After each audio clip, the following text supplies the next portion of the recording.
الله الرحمن الرحيم، والصلاة والسلام على المرسلين. السلام عليكم ورحمة الله تعالى وبركاته. موضوع مغربي جديد من الدفاع الدبلوماسي للهجوم الاستراتيجي. هذا هو الموضوع ديالنا، لأن إعلان عيد الوحدة المغربية 31 أكتوبر ماشي مجرد واحد المبادرة رمزية أو لا خطوة بروتوكولية، لا، هو تيمثل واحد العمق في التحول الاستراتيجي في العقيدة السياسية والدبلوماسية من المملكة المغربية. تأشر على انتقال المغرب من موقع الدفاع إلى موقع الهجوم الاستراتيجي، نقدروا نقولوا الهادئ ولا بقوة ناعمة في شمال إفريقيا.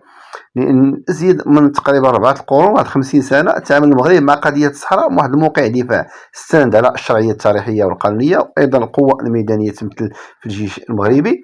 ولكن في السنوات الأخيرة ولا واحد التحول عميق. المغرب ما بقاش يكتفي بتنفيذ الادعاءات ولا الرد على الحملات العدائية، لا، ولا هو المبادر لصياغات الإيقاع السياسي والرمزي في المنطقة. قرار ديال 31 أكتوبر اللي ولا عيد الوحدة هو في نفس الوقت تجسيد الرمز لهذا التحول، جاء مباشرة بعد قرار مجلس الأمن اللي رسخ التفوق المغربي، وأيضا كإعلان رسمي بأن مرحلة الدفاع سالات وبدات مرحلة جديدة، مرحلة تثبيت الانتصار وتوسيع المجالات ديالو.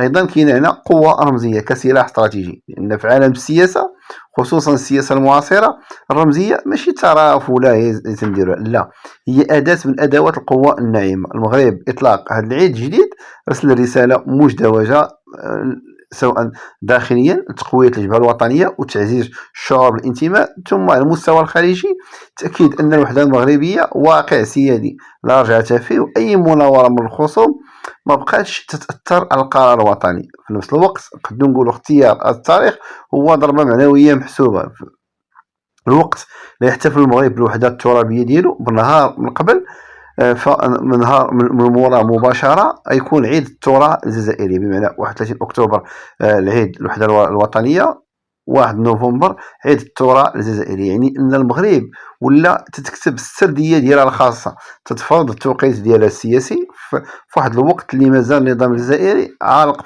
في ذاكرة الماضي والنظام الشيوعي البائد اللي ما نجح حتى في شي بلاصة. أيضا في هذا التموضع المغربي في شمال إفريقيا ما جاش هكذاك، فمشينا لواحد النقطة كتحليل عسكري استراتيجي. هذا القرار تيظهر وتيبين أن أي تحرك وفق خطة ديال إعادة التموضع شاملة مبنية على 3 ديال الأبعاد متكاملة. كاين البعد السيادي اللي هو ترسيخ صورة المغرب كقوة إقليمية مستقلة القرار ما تنتظرش اعتراف من شي واحد. ثم البعد الرمزي والمعنوي، استخدام الذاكرة الوطنية كواحد الأداة لإعادة التوازن في الحرب النفسية والإعلامية مع الجزائر.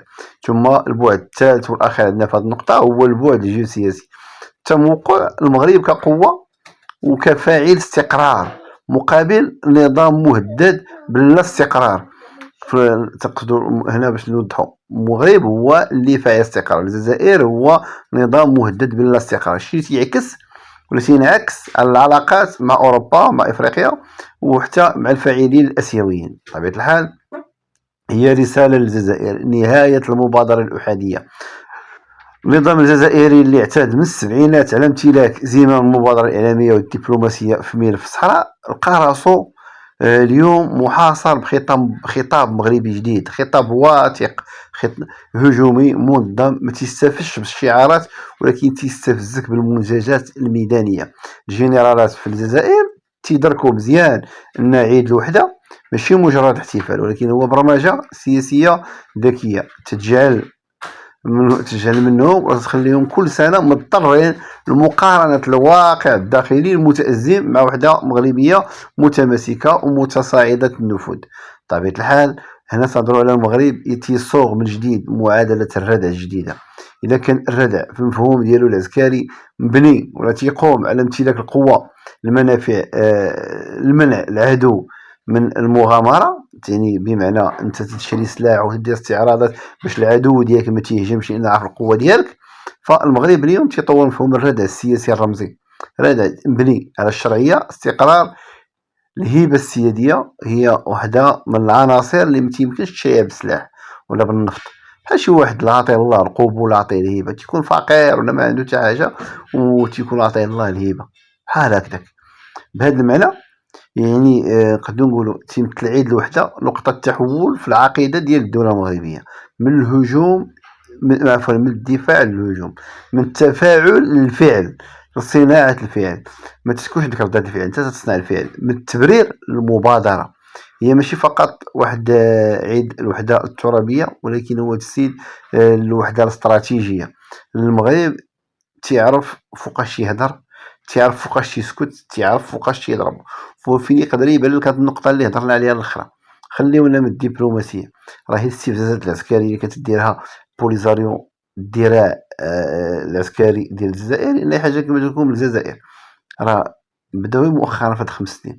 شفنا الكركارات كانوا تيستفزوا الشيافر ديال الشاحنات، تيستفزوا السلطات، تيجيو حتى لحدا العسكر المغربي وتيخرجوا عينيهم، كاين واحد الصورة شهيرة وتيضربوا بديك الشراوط ديالهم، تيمشيو يتصوروا في الشواطئ المغربية في المنطقة العازلة قرب من القويرة، جاو ضربوا تيشلا، ضربوا السمارة المرة الأولى، ضربوا السمارة المرة الثانية، تيحاولوا يجروك، ولكن المغرب عمرو ما كان تيتجر، ولكن شنو كتيدير؟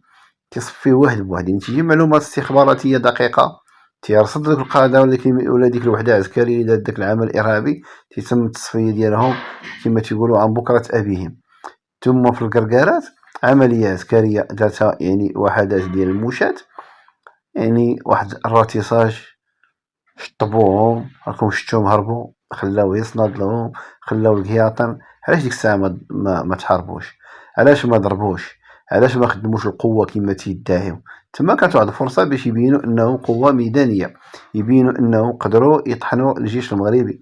بزاف الامور ما قدروا يديروا والو، وعاد تشوفوا اغلبية ديال الناس اللي شاركوا في هذه كلهم من الجيل الجديد من القوات المسلحة الامريكية، كانوا شباب، كانوا يعني بعض الناس اللي هما تيعرفوا حرب الصحراء مزيان، بحال انذاك الجنرال فاروق بالخير اللي كان هو اللي قاد المعركة بيديه، ولكن راه كانوا أغلبية شباب، كانوا ناس اللي هما مسلحين بالعزيمة، ودائما شي واحد يدافع على حقه راه ما عمرو ما تيقدر شي حد عليه. راه تلقى واحد عنده أرضو تيجي واحد أرستقراطي تيحيح عليه وما تيقدر يدير والو، لأن الحق، ودائما يعني مول الحق تيكون على قوة، صاحب الأرض هو تيكون على قوة، هو اللي تيكون على بينة. المهم نكتفيو بهذا القدر.